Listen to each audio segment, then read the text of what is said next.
Good morning. Today we're going to the picnic. We're going for a picnic at the park for a cute... Stop it! For a cute little brunch. And we're going to be talking about creepy, weird, scary men. Let's go get ready.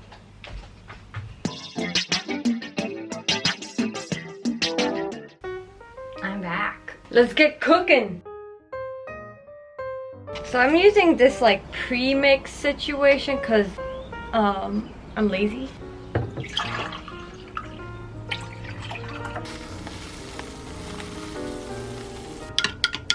So I saw this video on TikTok where this girl just had a bagel and she cut it up into like 4 slices and she had all these layers of food and it looks really good. So I'm gonna do that. A few moments later.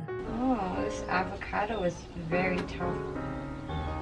It's like a mango. Are you a mango or an avocado? Yeah, this avocado is gone, girl. It's like a mango, not an avocado, but a mango. Psyched. The avocado is not working out, so I guess we'll have to go with grilled cheese sandwich. Yeah, and I don't have eggs, because I was supposed to go buy eggs yesterday, so grilled cheese sandwich it is. I'm so sorry if you start tearing up because this is the saddest grilled cheese sandwich you will ever see in your life. And another thing that might make you even tear up is the fact that even at the age of 16, I was still so naive. And here's an example of that story.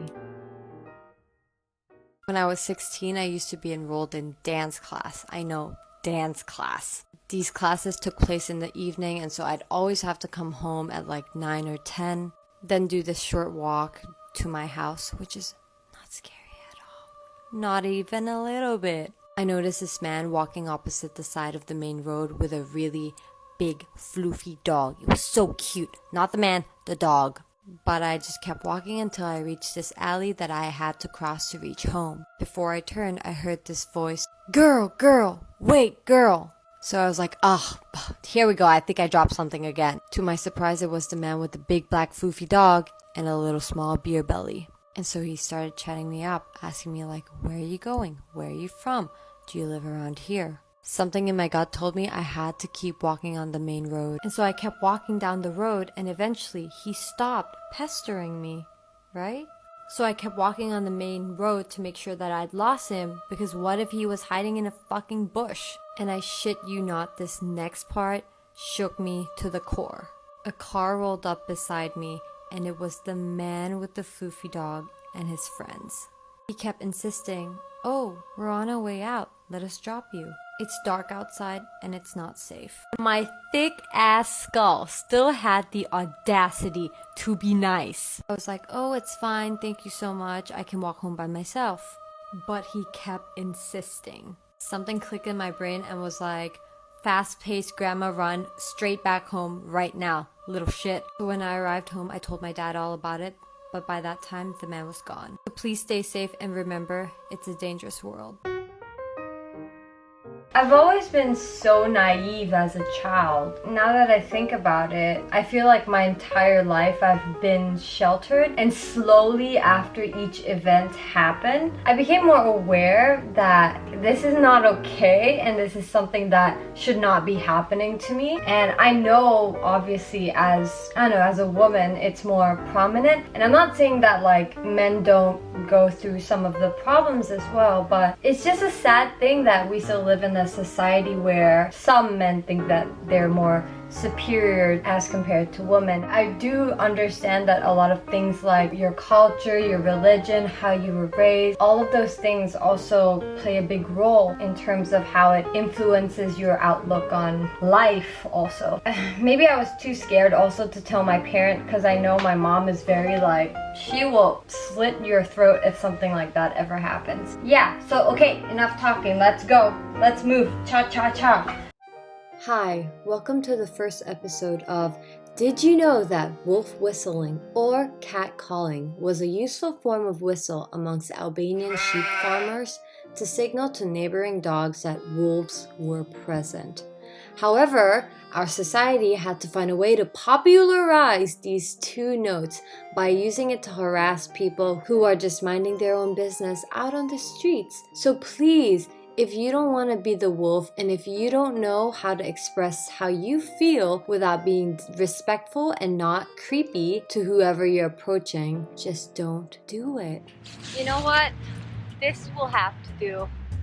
Apparently you're not allowed to go inside, and so I'm on the other side of the park. Thank you, COVID. Should have known. There might be snakes in here. At least it stopped. I mean, we're right beside the road. The road is like there, and that's where we want it to be. In there, in that nice, quiet, no road situation. This will just have to do. I came to escape people, but I get road. Might as well just stay at home. I'm joking, it's good, I'm grateful. I'm grateful I could even still be sitting here. Spider! Get the f out! I hate nature. I'm joking. Please don't come home with me. What is that noise? Probably just me, honestly. More freaking spiders? Jesus Christ, man. I ain't ready for this. This is what happens when you haven't gone out in such a long time and you see all other creatures besides yourself. Because you know, COVID, all you do is get stuck in a room by yourself, see yourself every day, and you think you're the only creature that is alive. But no, my friends, there's spiders. Ah. When I started going to uni, I've kind of developed a sense of hate for men, anyone besides my boyfriend. So that's kind of nice.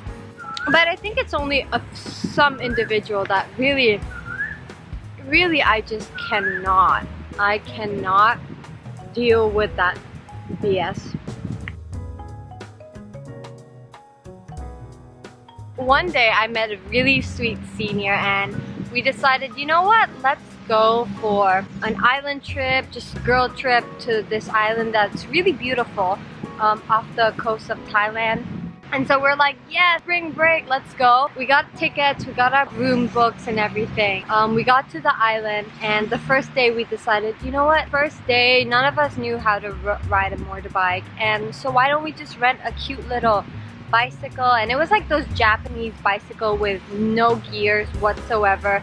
Fixed gear, only one gear. You wanna go up the hill? You gotta work that booty. You wanna go downhill?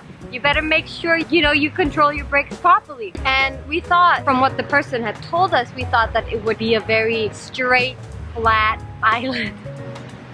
Like there would be no extremities, no ups and down, curves and snakes, and you know, when I tell you it was a ride with a freaking fixed gear. When you go uphill, you need to change your gear to a lower gear in order to properly like be able to cycle up without exerting like a huge amount of energy and bring your big booties up that steep. And so it was really hard for us to go up, but then eventually there was a part where we would be able to go down. And when I tell you, this road was like an S kind of curve situation. Going down that is insane. So my senior was riding in front of me. I was about to tell her and remind her like, don't press the brakes too hard. When you hit the left brake, it breaks the front wheel, and so there's a chance that your bicycle might like boop. So I was about to tell her that, and I heard a crash. I went down and I saw her, she was a mess. Like her bike collapsed. She seemed like she was really in pain. Thank God these two people came and rescued us. So there's no hospital on the island, and the boats have like rounds. And so if you miss the last round, you'll have to wait for the next day. So we brought her to the clinic, and you know, she signed her name. There was this male doctor and this female nurse. So she ended up staying a night. She took a morphine shot. And I was like, are you sure you don't want me to go back with you? Like, you know, I want to go back with you so I can help you. She was like, no, it's okay. We already booked the place and like we paid for it. We won't get our money back. So I was on the island alone. It was fine. I just went around, looked at things, see things, and then that night, the first night I was alone, I got a text, like a, you know, like a Facebook request kind of situation. And I was like, oh, who is this? And I was like, I don't know this guy. Who the hell is this guy? And then I clicked on it and it was like, hey, like, how are you? How's your senior? Did she get back okay? I'm like, who the heck is this? How does he know about my senior? And I clicked and I looked at his profile photo. It was the doctor. I was so shocked. I was like, how? What? I was really like weirded out by that, and so I sent my senior like, this guy, like, he texted me like, it's so weird, and she's like, yeah, super weird, be careful and all. Naive me, I was like, oh, you know, he probably just wanted to check up on my senior, see how she was doing. Not creepy at all, the fact that he's asking if I'm still here on the island, and I'm like, haha, yes. He kept texting me, and I was like, okay, this is a little bit weird, but I didn't think much of it because I was like, you know what, I'm just here to enjoy my time. Kept texting me all these weird things, and it's a freaking small island, okay? Even if you breathe, someone would probably see and hear you. So I was riding around and I kept running into him, and he wouldn't talk to me, but he would text me after like I rode away, and he would be like, where are you going today? There's a really nice beach. And he would text me in the evening and say like, oh, I have a motorbike. I know this one place that's so quiet and nobody has ever been there and seen that place. It's very beautiful. And I was like, yeah, maybe like beautiful to like murder me and like kill me and dig a hole and dump me in it.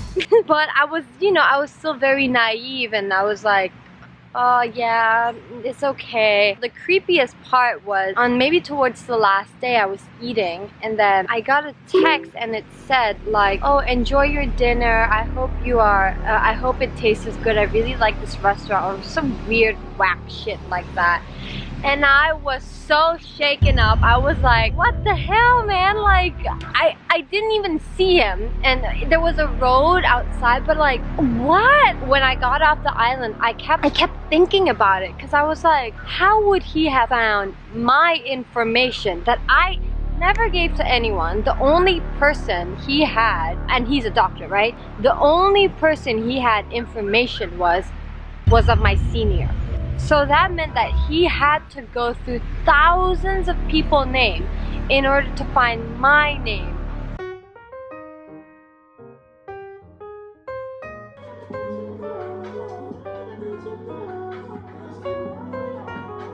I'm not gonna pretend that I just literally, this is like 2 days after I came back from the picnic because my battery died, and I'm still in my PJs when it's like 2 p.m. Anyways, I was really lucky, honestly. I'm very lucky that I did not find myself in a situation that was much more worse than this, and I really want to educate you guys and, you know, just make you guys aware that these things do still happen. And even if you're a bystander, even if you are someone who's facing this situation, please do step up, because it makes a whole difference. It makes a real big difference.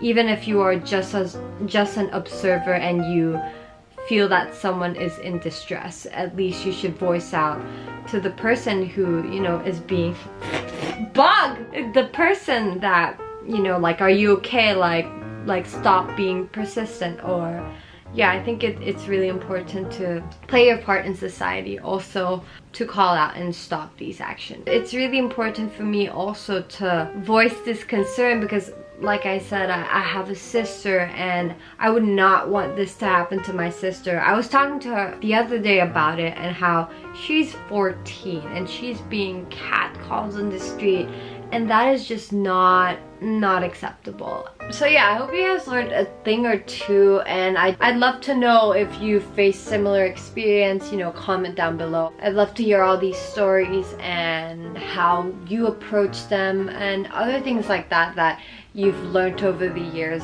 to, I guess, develop to try to avoid or confront these situations. So I'd really love to hear them in the comment below. So if you like this video, please don't forget to give it a thumbs up and subscribe for more. See you all next time.